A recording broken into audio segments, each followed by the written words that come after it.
कराची में 2 ग्रुपों में फायरिंग से 5 अफराद जबाह, 2 जख्मी। जबाह होने वालों में अफराद में फात बुख्ती और नसीबुल्लाह, मीर महसन बुख्ती, मीर ईसा बुख्ती और अली के नाम शामिल।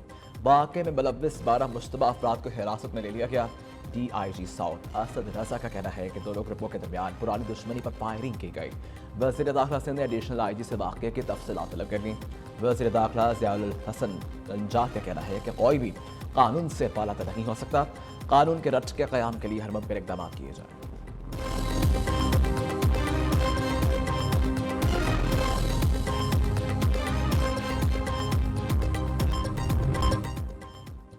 जमात इस्लामी का आज इस्लामाबाद में धरना। इंतजामिया एहतजाज रोकने के लिए मुतहर्रिक। वफाकी दारुल-ए-हुकूमत में दफ़ा 144 नाफिज। सड़कें बंद करने के लिए कंटेनर्स मंगवा लिए। इस्लामाबाद में पुलिस की कार्रवाई। जमात इस्लामी के मुताबिक कारकुनान को गिरफ्तार कर लिया। अटक, बहावलपुर, साहिवाल और दीगर शहरों में भी पुलिस का एक्शन। कई रहनुमाओं और कारकुनान को हिरासत में ले लिया। पंजाब में 3 रोज के लिए दफ़ा 144 नाफिज। इत्तलाक आज से 28 जुलाई तक होगा। जल से जुलूस, रैलियों, धरनों और एहतजाज पर पाबंदी आए। सूबाई महकमा दाखिला के मुताबिक दहशतगर्दी के खदशात के पेश नज़र दफ़ा 144 लगाई गई। कोई भी अवामी इज्तिमा दहशतगर्दों के लिए सॉफ्ट टारगेट हो सकता है।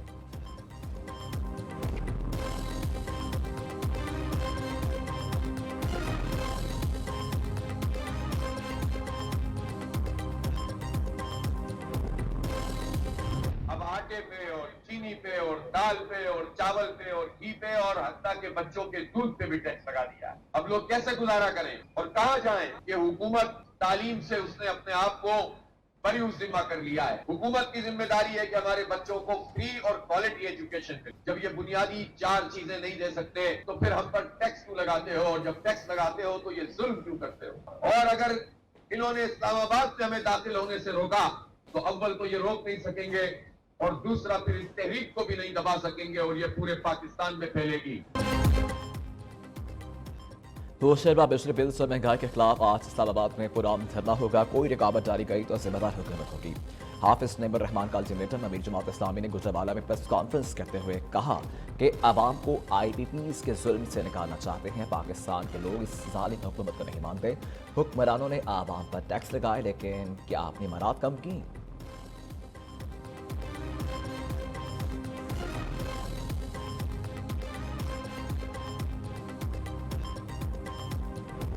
जारी करें। मुल्क में आम इंतखाबात होने वाले हैं। पाकिस्तान की अवाम इस वक्त पाकिस्तान तहरीक इंसाफ के साथ खड़ी है। 90% अवाम। मौजूदा जो हुकूमत है इनकी पूरी कोशिश है कि फौज को और PTI को और पाकिस्तान की अवाम को आमने सामने खड़ा कर दिया जाए। तीसरे दिन पार्लियामान के बाहर पाकिस्तान तहरीक इंसाफ और इसके इत्तेहादी जमातों का हंगर स्ट्राइक जारी है। ये एक नॉन वायलेंट प्रोटेस्ट है। ये प्रोटेस्ट का आवाज हम बुलंद करते रहेंगे उस वक्त तक जब तक खान साहब बाहर नहीं निकलते। तहरीक इंसाफ का आज मुल्क भर में पुराम एहतजाज का ऐलान। कौम नए इलेक्शन की तैयारी करे। अपोजिशन लीडर उमर अयूब का दावा। कहा कि PTI पाकिस्तान की सबसे बड़ी जमात है। 90% आवाम साथ है। मौजूदा हुकूमत आवाम और फौज को आम में शामिल लाना चाहती है। बैरिस्टर गौहर कहते हैं हमने मुल्क भर से अपने अरकान असम्बली की तस्दीक कर ली है। एक बार फिर चारों ऐवानों में पार्लियामानी पार्टी बनकर उभरेंगे। असद कैसर ने वीडियो पैगाम में कहा कि इंशाअल्लाह ये जंग कानूनी और अवामी अदालत में जीतेंगे।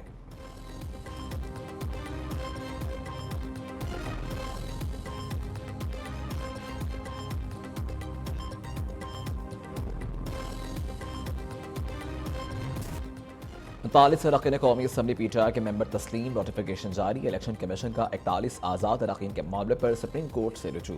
12 जुलाई के फैसले पर अमल दरामद के लिए सुप्रीम कोर्ट से रहनुमाई मांग ली। 41 आज़ाद अरकान ने पार्टी वाबस्तगी की दरखास्त जमा करवाई। अरकान ने लिखा वाबस्तगी तहरीक इंसाफ कंफर्म करेगी। इलेक्शन कमीशन रिकॉर्ड में PTI का कोई पार्टी स्ट्रक्चर नहीं। बैरिस्टर गौहर पार्टी चेयरमैन नहीं है। बुनियादी ढांचे की अदम मौजूदगी में आज़ाद अरकान की पार्टी वाबस्तगी कौन कंफर्म करेगा?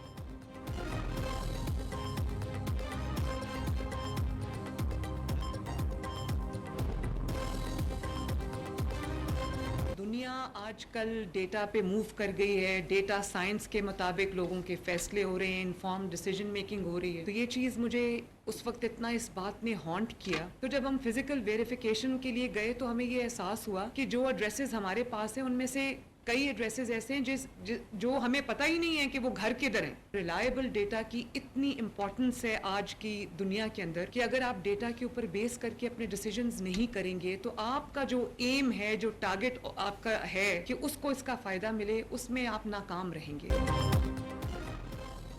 बिजली के बिल आवाम के लिए बड़ी मुश्किल बन गए हैं। लोगों की तनख्वाह का एक बड़ा हिस्सा बिजली बिल्स की मद में चला जाता है।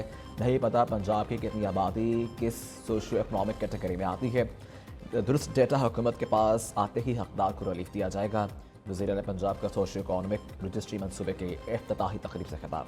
मरीम नवाज ने कहा कि डेटा इकट्ठा करके अपने घर स्कीम का आगाज़ करने जा रहे हैं। ख्वाहिश है टैक्स पेपर का पैसा ज़ाया न हो। वज़ीर आला का ख़वातीन ड्राइवर्स और राइडर्स का तहफ़्फ़ुज़ यकीनी बनाने के लिए अहम इक़दाम। वुमेन सेफ्टी ऐप को ऑनलाइन टैक्सी सर्विस के साथ मुंसलिक करने पर इत्तफ़ाक़। मरीम नवाज से चाइल्ड लाइफ फाउंडेशन के वफ़द की मुलाकात। वज़ीर आला पंजाब ने कहा कि बच्चों के बेहतरीन इलाज के लिए इक़दाम कर रहे हैं।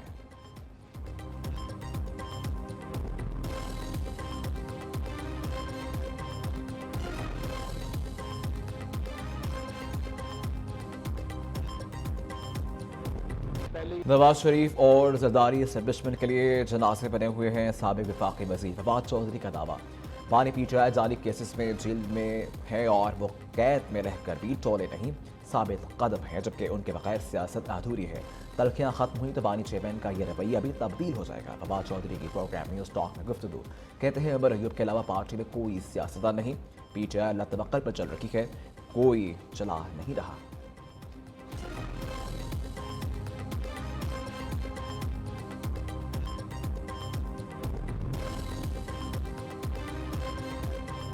सिक्योरिटी फोर्सेस का बलोचिस्तान के ज़िला खुशाक में खुफिया इत्तला पर ऑपरेशन। फायरिंग के तबादले में एक दहशतगर्द अलीजान हलाक, 2 जख्मी।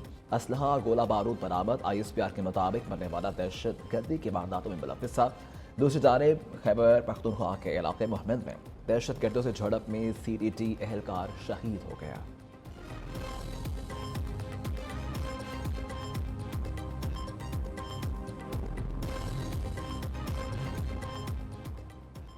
लाहौर के मुख्तलिफ इलाकों में वक्फे से मूसलाधार बारिश का सिलसिला जारी। बारिश के बाद गर्मी की शिद्दत में कमी। जोहर टाउन, टाउनशिप, बाबरा टाउन, ठोकर न्यासबे के एतराफ में बारिश। गार्डन टाउन, मुस्लिम टाउन, इकबाल टाउन, मुल्तान चुंगी, आवान टाउन में भी वक्फे से बारिश का सिलसिला जारी। Thokar Niazbeg, Multan road, canal road, defence road, Raiwind road के मलहका इलाकों में बारिश।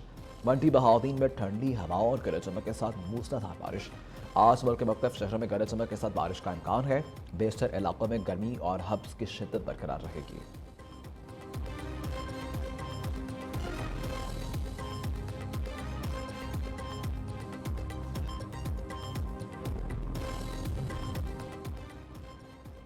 समुद्री तूफान गैमी चीन से टकरा गया। हुकाम ने सैलाब की वार्निंग जारी कर दी है। समुद्री तूफान गैमी चीन से टकराने वाला तीसरा ताकतवर तूफान है। कई सूबों में नदी नालों में तगयानी, लाखों अफराद को इनखला का हुक्म दे दिया। फौजियान सूबे में 227 किलोमीटर फी घंटा की रफ्तार से हवाएं चल रही हैं। तूफान से मुमकिन तबाही के पेश नज़र 2,40,800 अफराद को पहले ही निकाल लिया गया था। तूफान के बायस मुल्क के 10 सूबों में शदीद बारिशों की पेशन गोई की गई है।